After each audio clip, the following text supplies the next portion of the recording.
जो स्त्री अपने पति के साथ रात में सोती नहीं है वह कान खोल करके सुन ले, बाद में पछताना नहीं पड़ेगा।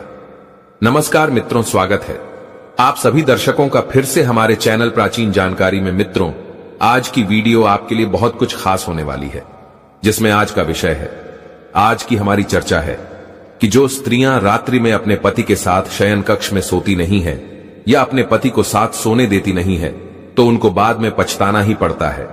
ऐसा क्यों होता है और क्या उनके लिए पछताना पड़ता है? वैसे तो यह बताया गया है कि पति पत्नी के लिए अलग ही सोना चाहिए, लेकिन आप इस टाइटल को सुनकर के बड़ा ही आश्चर्य में पड़ गए होंगे। क्या ऐसा भी जरूरी है कि पति पत्नी साथ में ही सोए, अलग न सोए? तो दोस्तों आइए, इस वीडियो में आज आपको हम बताएंगे कि स्त्री के लिए पति के साथ सोना भी जरूरी है। वो कैसे, तो आइए देखेंगे एक कहानी के माध्यम से, और साथ ही साथ आपको यह भी बताएंगे मनुष्य की 3 गलतियों के बारे में कि जो मनुष्य 3 गलतियां करता है, जानबूझकर भी 3 गलतियां कर बैठता है, मानता नहीं है और बाद में कुछ समय के बाद फिर वो पूरी तरह से हो जाता है। क्योंकि उन 3 गलतियों के कारण तो वे 3 गलतियां कौन सी है वह भी हम आगे वीडियो में आपको बताएंगे, और यह भी बताएंगे कि स्त्री के लिए पति के साथ सोना जरूरी है या नहीं है, या क्यों जरूरी है। तो इन्हीं 2 विषयों पर हम इस वीडियो में चर्चा करेंगे।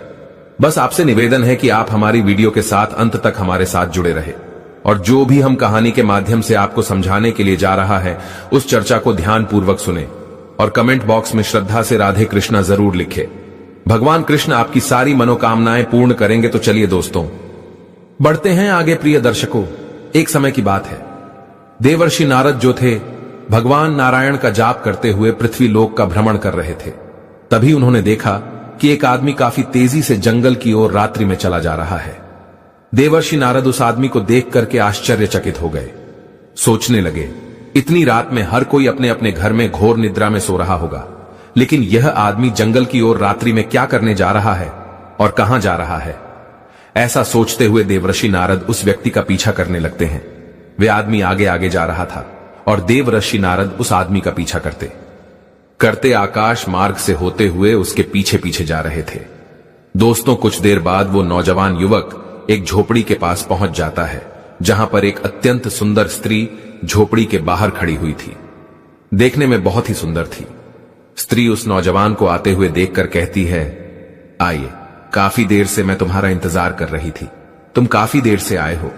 तब नौजवान भी कहता है कि हे प्रिय, आज मेरी पत्नी काफी देर में सोई, इसलिए आने में मुझे थोड़ा विलंब हो गया। तब औरत कहती है, कोई बात नहीं, भला तुम आए तो मुझे भी आज अपने पति को सुलाने में थोड़ी देर हो गई, लेकिन फिर भी तुमसे पहले ही आ गई। प्रिय दर्शकों, देवर्षि नारद दोनों की बातें सुन रहे थे।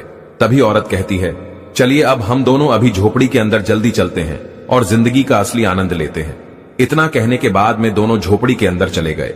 देवर्षि नारद यह देख करके आश्चर्य में पड़ गए और कहने लगे, वह रे पृथ्वी लोक की स्त्री और पुरुष दोनों का विवाह हो गया है, और फिर भी दोनों अपने अपने जीवन साथी को धोखा दे रहे हैं। इन्हें थोड़ी भी शर्म नहीं आती और किसी बात का भय इन लोगों को नहीं होता कि अपनी स्त्री और पति के साथ विश्वासघात करना कितना बड़ा पाप होता है। ऐसा लोग क्यों करते हैं? इसका कारण क्या है मित्रों? इस घटना को देखते हुए देवर्षि नारद के मन में कई सवाल उठने लगे, और फिर इस प्रश्न का उत्तर जानने के लिए देवर्षि नारद नारायण नारायण का जाप करते हुए आकाश मार्ग से होते हुए कैलाश पर्वत पर जाने लगे। कुछ ही देर बाद देवर्षि नारद जो थे कैलाश पर्वत पर पहुंच जाते हैं, जहां पर भगवान शिव कैलाश पर्वत पर अपने आसन पर विराजमान थे। देवर्षि नारद को आते हुए देखकर भगवान शिव कहते हैं, आइए देवर्षि नारद, कैलाश पर्वत पर आपका स्वागत है। तब देवर्षि नारद भगवान शिव से कहते हैं, प्रभु प्रणाम। तब भगवान शिव देवर्षि नारद से बोले कि हे देवर्षि नारद, आज अचानक ही कैलाश पर्वत पर पधारने का क्या कारण है? तब देवर्षि नारद भगवान शिव से कहने लगे कि हे प्रभु, आज मैं पृथ्वी लोक का भ्रमण करने के लिए गया था। तभी मैंने एक विचित्र घटना देखी। उस घटना को देख करके मेरे मन में एक विकराल प्रश्न उठा, और उसी प्रश्न का हल जानने के लिए आपके पास में चला आया हूं। कृपया करके मुझे मेरे इस प्रश्न का उत्तर देकर मेरी शंका का समाधान करें, आपकी बहुत बड़ी कृपा होगी।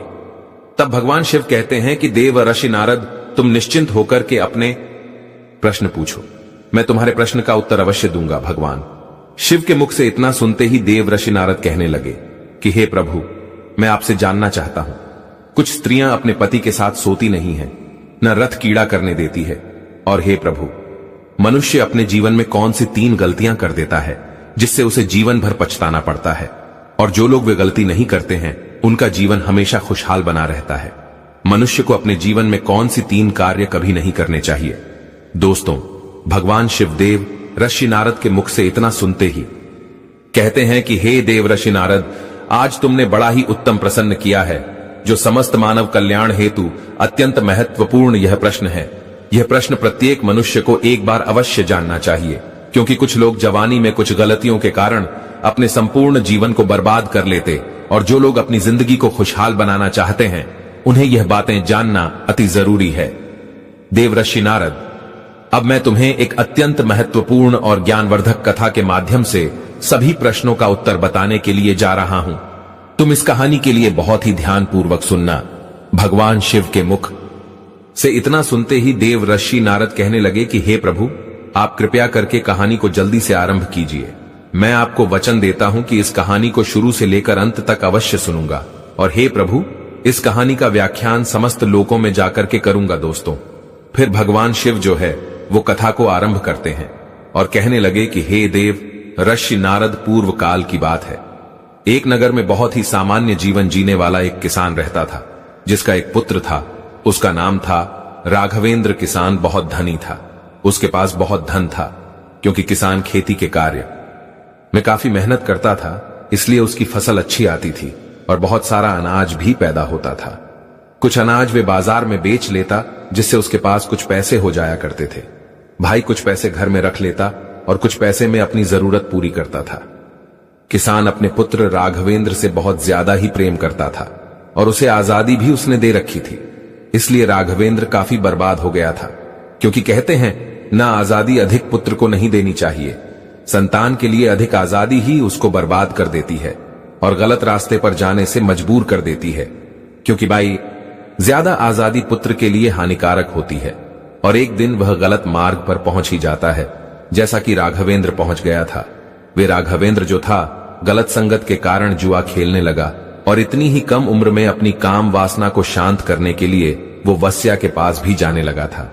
एक दिन इस बात का पता किसान को चल गया कि मेरा पुत्र वस्यायों के पास भी जाने लगा है, जुआ भी खेलने लगा है और शराब भी पीने लगा है। इसका खर्चा बहुत ज्यादा बढ़ गया है, अब कोई उपाय करना ही होगा। फिर किसान ने सोचा, अब हमें अपने पुत्र का विवाह देना चाहिए, क्योंकि जब इसका विवाह हो जाएगा, घर में इसकी पत्नी आ जाएगी, तो जितने भी यह गलत कार्य कर रहा है, हो सकता है पत्नी इसे समझा दे और उसकी बात मान ले और अपने गलत मार्ग से सही मार्ग पर आ जाए। यह सोच करके किसान ने अपने पुत्र राघवेंद्र का विवाह करवा दिया। विवाह होने के बाद राघवेंद्र घर में ही रहने लगा, क्योंकि उसकी पत्नी अत्यंत सुंदर और रूपवान थी। कुछ दिन बाद राघवेंद्र के माता पिता वृद्धा अवस्था में पहुंच गए, बहुत ही वृद्ध हो गए, और एक दिन ऐसा आया कि वे दुनिया को छोड़ करके चले गए। दोस्तों, कहानी को आगे बताते हुए भगवान शिव कहते हैं कि देव ऋषि नारद, असली कहानी तो अब यहां से शुरू होती है। राघवेंद्र की पत्नी अत्यंत सुंदर थी, इसलिए राघवेंद्र की काम वासना तो शांत होने लगी थी, परंतु राघवेंद्र का अब भी जुआ खेलने की आदत नहीं गई थी, इसलिए जुए में सारी संपत्ति वो राघवेंद्र हार गया, और अब उसके पास बिल्कुल धन नहीं था और ना ही कोई उसके पास हुनर था। हे देव ऋषि नारद, एक दिन उसकी पत्नी ने कहा कि अब तो कुछ नहीं है, घर पर यहां राजा के पास में चले जाओ और वहां कोई नौकरी ढूंढ लो, ताकि हम अपने जीवन का गुजारा कर सके।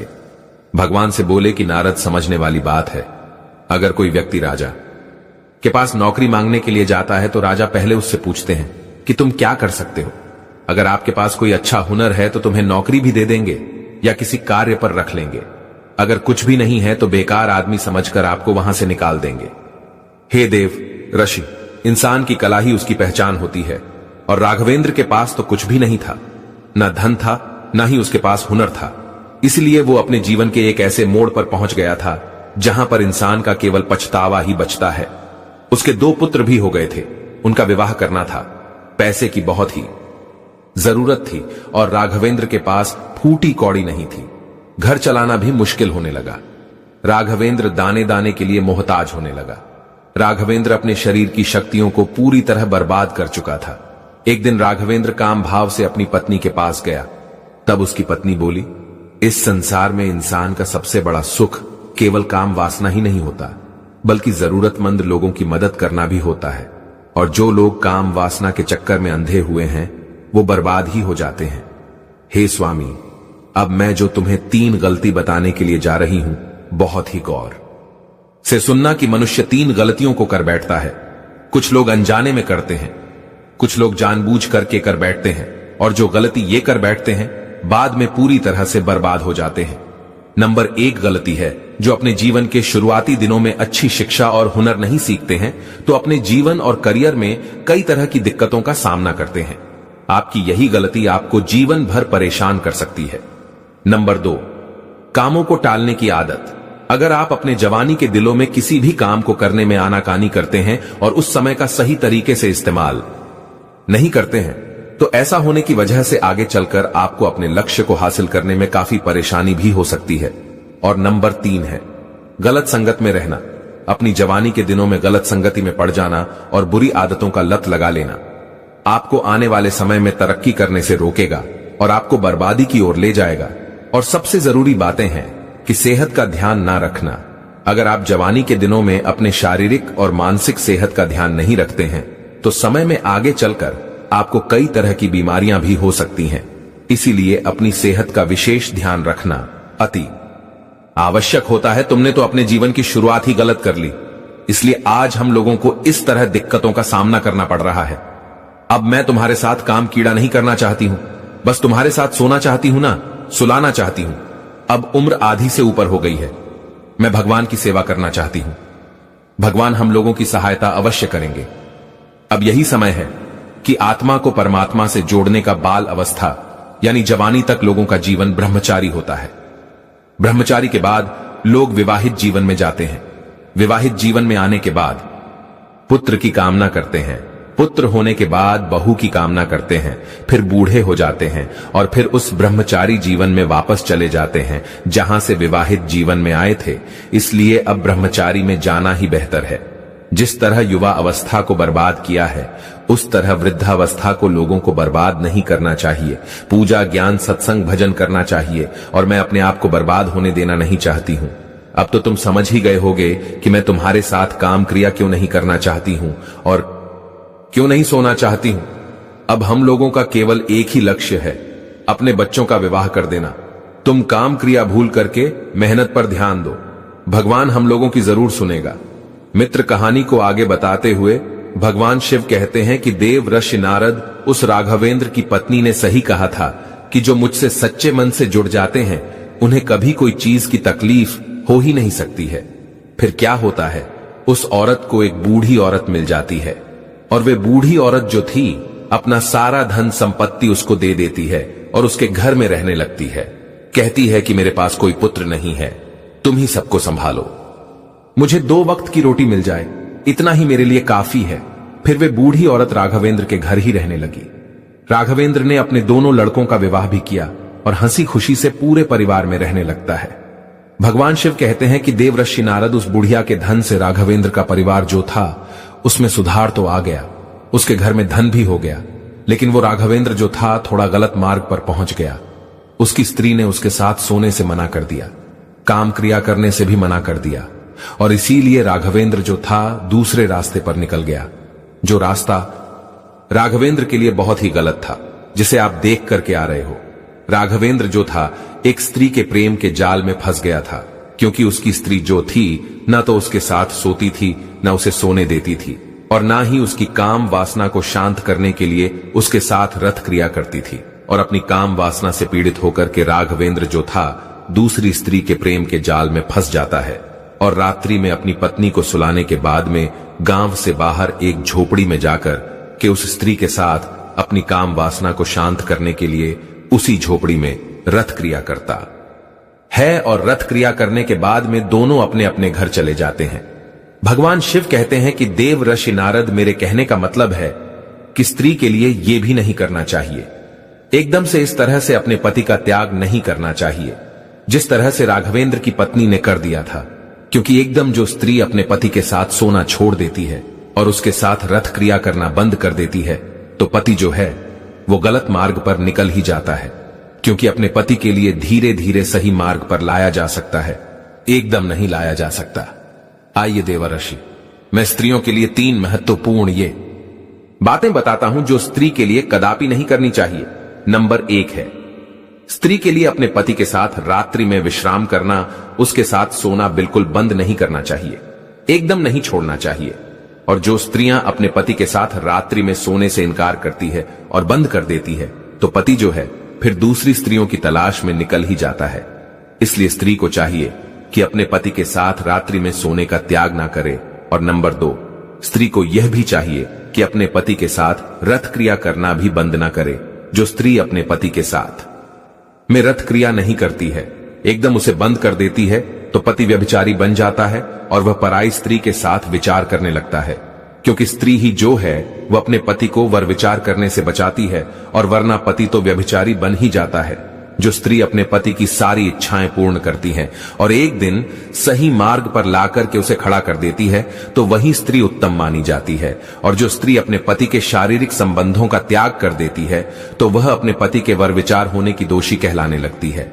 इसलिए हर स्त्री को चाहिए कि वह अपने पति के साथ रथ क्रिया करे और अपने पति की काम वासना को भी शांत करे, ताकि उसका पति पराई स्त्री के चक्कर में वर विचार ना कर पाए। और नंबर 3 है, स्त्री को चाहिए कि उसका पति यदि काम वासना में अधिक लिप्त रहता है, तो धीरे धीरे उसे सही मार्ग पर लाए, उसे अच्छी अच्छी चर्चाएं सुनाए, अच्छा अच्छा सत्संग करवाए, और जहां भगवान की चर्चाएं चलती हो वहां उसे लेकर के जाए, ताकि उसकी दूषित बुद्धि में सुधार आ पाए और वो धीरे धीरे सही मार्ग पर आ पाए, भगवान का भजन कर पाए और भगवान का तप कर पाए। तभी पत्नी का जीवन सफल होता है। ऐसा नहीं है कि स्त्री तो भगवान के भजन में लिप्त हो गई और पति वर विचार करने लगा, और पति का उसने शारीरिक संबंधों से बिल्कुल त्याग कर दिया। पति वर विचार के मार्ग पर पहुंच गया और खुद स्त्री भगवान के भजन में लिप्त हो गई, तो यह भी गलत है। क्योंकि पति पत्नी जो होते हैं वो जिंदगी रूपी गाड़ी के दोनों पहिया होते हैं, और एक पहिया जो होता है वो अगर रास्ते से बाहर निकल जाता है तो चलने में गाड़ी को झटका लगता है। इसलिए स्त्री को चाहिए कि हर तरह से अपने पति की इच्छाएं पूर्ण करते हुए और उसे सही मार्ग पर लाकर के खड़ा कर देना। ऐसा जो स्त्रियां करती हैं, वे स्त्रियां इस समाज में सर्वश्रेष्ठ कहलाती हैं और अपने पति को गलत रास्ते पर जाने से रोक लेती हैं, वर विचार करने से भी बचा लेती हैं, ताकि अपने साथ साथ अपने पति का भी कल्याण करवा देती है। भगवान कहते हैं कि नारद, अब तो तुम जान ही गए होगे कि जिस पुरुष के लिए आप देख करके आ रहे हो कि उस कुटिया में स्त्री के साथ जो रथ क्रिया में लिप्त था वह राघवेंद्र ही था, जो उसकी स्त्री ने उसके साथ शारीरिक संबंधों से बिल्कुल अपना मुख मोड़ लिया। ना तो उसके साथ सोती थी और ना उसके साथ रथ क्रिया करती थी। अपनी काम वासना को शांत करने के लिए राघवेंद्र जो था, पराई स्त्री के साथ वर विचार करने में लिप्त हो गया, जिसे आप देख करके आ रहे हो। दोस्तों, देवर्षि नारद अपने प्रश्नों का हल जान करके बहुत ही प्रसन्न हो जाते हैं और नारायण नारायण का जाप करते हुए वहां से प्रस्थान कर जाते हैं। तो दोस्तों, उम्मीद करता हूं यह जानकारी आपके लिए भी बहुत ही पसंद आई होगी। यदि अच्छी लगी है तो कमेंट बॉक्स में जरूर बताइएगा। इतना समय देने के लिए आप सभी का बहुत बहुत धन्यवाद। अब दीजिए इजाजत, मिलते हैं अगली वीडियो में किसी और ज्ञान चर्चा के साथ। वीडियो लाइक करना मत भूलिएगा। सभी सब्सक्राइबर बंधुओं एवं दर्शक भाई के लिए जय श्री कृष्णा। ओम नमः शिवाय।